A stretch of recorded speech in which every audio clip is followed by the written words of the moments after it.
예. 다스 얘기도 좀 해볼까요? 아, 다스가 한다스예요. 네. 고발이 2주째 들어갔는데 예. 검찰이 기초조사도 안 왜 됐다라는 얘기가 또 나옵니다. 이러십니까? 윤석열 중앙지검장님.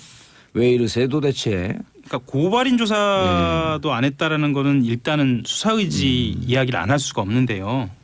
그 민주사회를 위한 변호사 모임 민변하고 참여연대가 고발을 했습니다. 그런데 아직 고발인 조사를 받지 못했다라면서 오늘입니다. 예. 고발을 한 분들이 수사를 촉구하는 의견서를 검찰에 낼 계획입니다.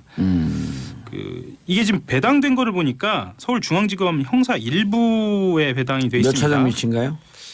여기가 지금 1차장 1차장인가요? 걸로 예. 알고 있습니다. 그런데 보통 검찰 내부에서는 수사 척수 여부를 그 다스의 횡령액이나 탈세액을 따져서 특가법의 조사 포탈에 해당되는지만 확인하면 된다. 그래서 3차장 산하로 말하자면 인지수사부서에 맡겼어야 하는 거 아니냐라는 이야기가 내부에서 나옵니다. 그다음에 이게 다스 비자금 조성 등등은 경제범인데. 그렇죠. 예. 한동훈 3차장 검사가 어떤 검사예요? 알파고라고 하는 별명을 갖고 있을 정도로 초임 검사 때 SK를 잡았고. 그렇죠.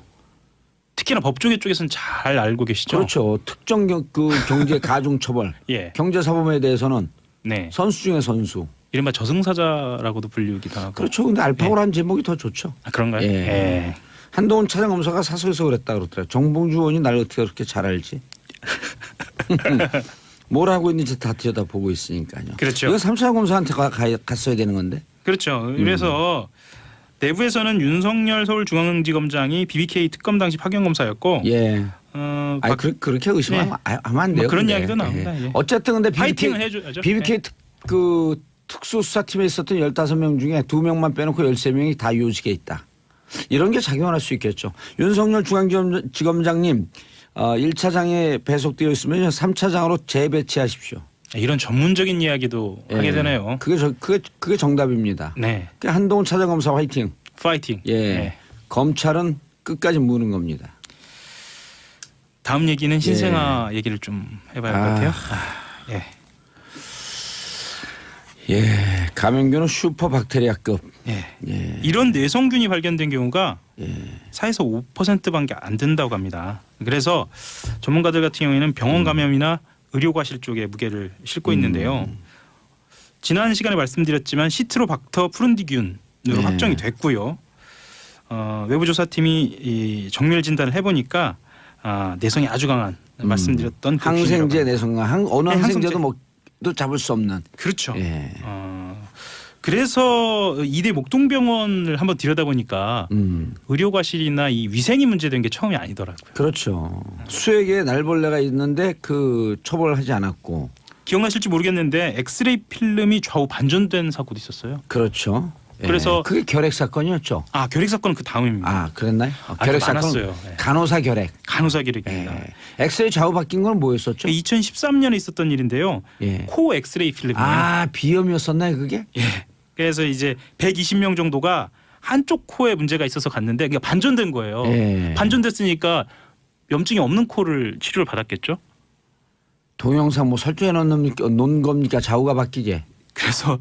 그래서 이제 당시에 목동병원 그 해명이 더 어이가 없는데 예.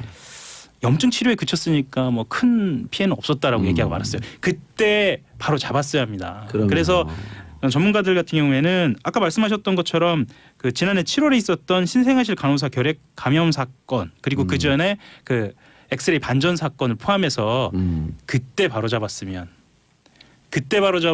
이런 대형 사건이 안 나지 않았을까라는 뭐 뒤늦은 안타까움 그렇게 얘기하고 있죠. 의료사고, 안전사고가 많이 발생하는데 그래서 제가 이제 어제 그 행정부에 있는 전문가한테 이제 카톡으로 문의를 했더니 이렇게 얘기하더라고요. 매뉴얼은 있는데 매뉴얼대로 실행하지 않았다. 특히 목동병원이 심했던 것 같다. 매뉴얼 얘기하니까. 그렇죠. 안전사고는 불가피하게 일어날 수밖에 없지만 그 안전사고를 최소화하는 것이 현장 병원 의사 간호사들의 몫이다.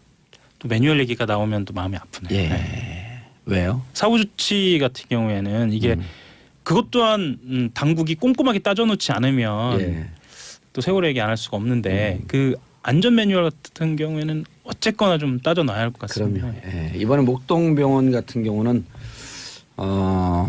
최악의 경우 소아과 산부인과 병원을 폐쇄하는 수준까지 조처를 할 각오로 밀어붙여야 할 것 같습니다. 그 기무사 얘기를 좀 하려고 합니다. SBS 특종이죠. 예, 지난번에도 가져왔잖아요. 예, 지난번에도 좀 했고요. 예. 다만 기무사에서 본인들의 입장을 밝혔는데요. 예. 어처구니가 없어서 그 얘기를 좀 하려고요. 본인 이게 그러니까 그 시스템상 예. 이렇게 얘기했죠. 시스템상 자연스럽게 감청이 되어 있는 것이다. 자연스럽게라고도 맞고요. 예. 본인들이 하고 있는 게 일종의 의무, 그러니까 의무. 업무인 예, 업무. 것처럼 이야기를 했거든요. 예. 아니 그리고 그 정확한 워딩이 시스템상 감청이 된 것이다. 뭐 그렇게 얘기를 했어요. 그 이건 어쩔 수 없이 들어온 거다. 그냥 얻어 걸린 것도 아니고 늘 하는 우리들의 일이다. 좋습니다. 그것을 받아들인다고 하더라도요. 예. 기무사의 감청 그걸 왜 시스템을 받아들여요? 아니 그 말을 일단 군 법무관들한테 물어봤더니요. 그럴 경우에도 어떠한 것에 대한 영장이 다 있어야 된다는 거예요. 그거에 대해서부터 얘기를 할까요? 예. 지금 기무사의 군내 감청은요. 그 법원에 영장이 있어야 하는 것이 일반 감청이고요. 예. 4개월마다 한 번씩 대통령의 포괄적 승인만 받으면 됩니다. 그래서 아주 심각한 겁니다. 그래서 제가 예. 받아들인다는 표현은 적절치는 않아 보입니다만 그런 수준에서 받아들인다고 하더라도 예. 그 시스템에서 어떤 방식으로 감청을 하는지 제가 아는 범위에 대해서 말씀을 드리면 예. 키워드가 있거든요. 예. 키워드가 있고 본인들이 그것에 대해서 집중적으로 감청을 하게 돼요. 그러면 이 사안 같은 경우에는 본인들이 조사본부로부터 압수수색을 받을 것이라는 것에 대해서 관심을 갖고 있었다고밖에 볼 수 없는 거예요. 합리적으로 봤을 때. 키워드를 압수수색, 압수 혹은 수색, 압수수색 이렇게 같이 놓다는 거죠. 합리적으로 봤을 예. 때. 그리고 달리 표현하자면 군 내부에서 수사를 하는 것 자체가 문제라는 거죠. 군 사법개혁의 필요성을 그대로 드러내는 거예요. 만약에 민간 검찰에서 수사를 했다면 이렇게 지지부진했을까? 심지어 압수수색 사실까지 흘려주면서 말하자면 국방부 TF에서 조사하는 것 자체가 문제라는 것이죠. 조사하는 것 자체가 문제라기보다 수사를 하는 것, 그러니까 이 수사 단계로 넘어가는 것 그리고 그 수준에서 조사를 하는 것 이게 국방부 내부에서 이루어지는 것이 과연 온당한 것이냐에 대한 문제가 오는 겁니다. 다만 지금 시스템에서는 이틀 전 얘기인데 뭔 말인지 하나도 모르겠어요. 지금 청취자분들 헷갈려 하기 시작했어요. 조금만 설명을 드리면 하고 있는 건가? 설명을 드리면 예.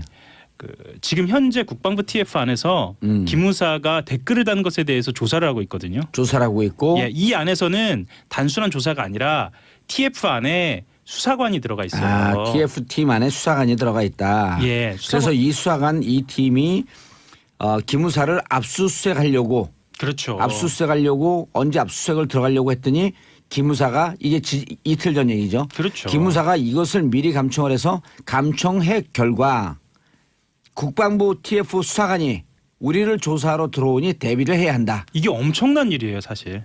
반복된다고 느끼실 텐데 그렇죠. 이 반복되는 얘기가 아니에요. 그래 우리가 그때 그 얘기했잖아요. 우병우가 이석수 특별감찰관을 뒷조사한 것, 사찰한 것 때문에 지금 구속됐다. 그렇죠. 그리고 이 문제가 이것은 기무사들이 이렇게 감청, 불법 감청을 통해서 자신들에 대해 수사하는 것을 미리 알아서 대비를 세웠다라고 한다면 이 기무사는 다 구속감이다.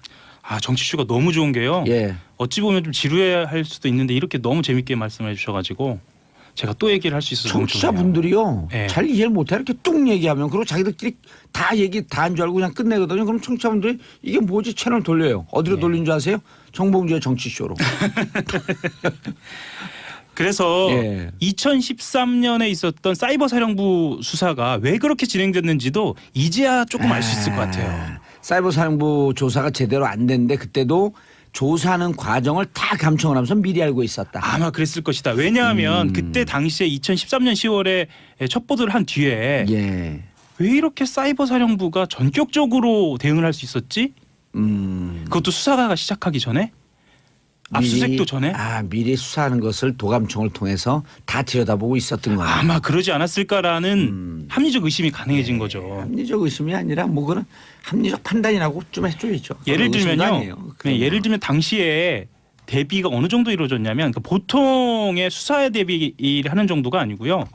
예. 아주 디테일하게 각각의 컴퓨터에서 어떤 부분을 지워야 할지까지 아주 세밀하게 지시가 내려졌거든요. 예. 이거는 수사 내용을 알고 있었다는 얘기예요. 알겠습니다. 근데 지금 그래서 네. 국방부 TF 내 수사관이 들어가는데 그걸 미리 알고 대비를 했다. 그럼 지금 이 시점에서 어떻게 조치를 취해야 되는 거예요?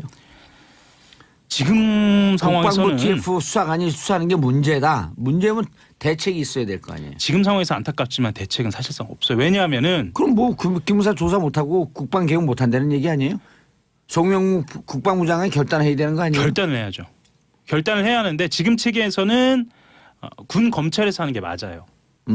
그게 군 법상 검찰에서. 그렇습니다. 예. 예. 그런데 송영무 국방부 장관은 지난번 김관진 구속적 부심으로 석방됐을 때 김동준 인천지방법원 부장판사가 이게 뭐 이런 그 도구 같은 경우가 다 있냐? 네. 그렇게 비판했음에도 불구하고 송영무 국방부 장관 이랬잖아요. 잘된 것으로 판단한다. 그래서 우선순위를 두면 됩니다. 음. 이 감청에 대해서는 아주 철저하게 조사해서 절대 이걸 하지 못하도록 일단 막아놔야 돼요. 이렇게 한 사람들 일단 다 처벌해야지. 그렇죠. 이게 순서입니다. 그 다음에 감청한 사람들, 불법 감청한 사람들, 그래서 자신들에게 압수수색이 들어온 것을 알고 대비한 사람들, 도대체 누가 지시했는지, 앞으로는 절대 못하게. 네, 앞으로 절대부터 책임자가 누군지, 누가 지시했는지, 네. 누가 액션 플랜에 가담을 했는지. 이게 나중에라도 불법적인 무언가를 한 다음에 본인들이 그것을 덮으려고 할 때 일종의 계기가 될 수 있어요. 그래서 네. 굉장히 중요한 뉴스고 이것은 끝까지 지켜봐야 합니다. 어떻게 처리될지요. SBS가 계속 단독으로 한 게 이게 훌륭하게 잘했네요. 그렇죠. 우리가 있는 곳이 예. 지금 어디예요? SBS 정치쇼입니다. SBS 정치쇼 잘하고 있습니다. 짝짝짝.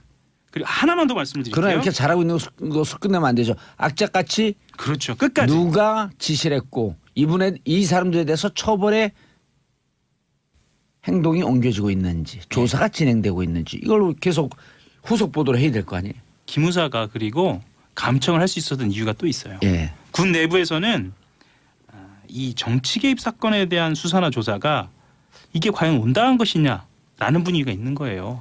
아하. 이것도 알려야 합니다. 우리 일상적으로 정치 개입했어. 왜 이걸 조사하지? 그전에도 했고 지금도 했고 앞으로도 할 것인데. 이런 얘기 아니에요? 전반적으로 퍼져 있는 이야기죠. 김기춘 전 비서실장도 얘기했는데 종북을 척결하려고 했다라는 논리. 본인들이 정치 개입을 했다라는 논리를 살짝 비틀죠. 아, 좌파 척결, 경북 그렇죠. 척결. 예. 이 논리를 가지고 본인들은 할 일을 했다라고 예. 이야기를 하는데요. 이 분위기가 어느 정도냐면 그 TF 내부에서 수사관들이 현직으로 복귀하면 불이익 받는 거 아니냐 이 정도로 압력이 있다는 거예요. 군 내부에서. 예.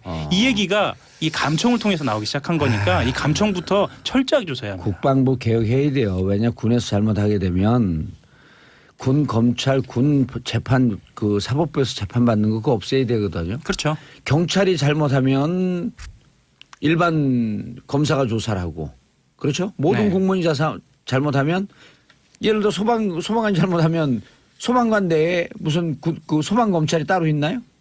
없죠. 군은 무슨 국방 비밀이라고 하는 이유로 군 검찰이 따로 있었고 거기서 짝짝꿍 하면서 대충 덮어주고. 뭔가 비밀주의 예. 이런 그 재판 것들은 넘어가게 네. 되면 자기들 다 감형해주고. 그렇죠. 그러니까 군내 우리 아이들 폭행, 의문사 이런 게 사라지지 않는 거예요. 사라지지 않죠. 예. 아니 애들 그 잘못해 때렸고 그 죽어도 나중에 감형했고 1년 2년도 안 살고 나오는데. 그렇죠.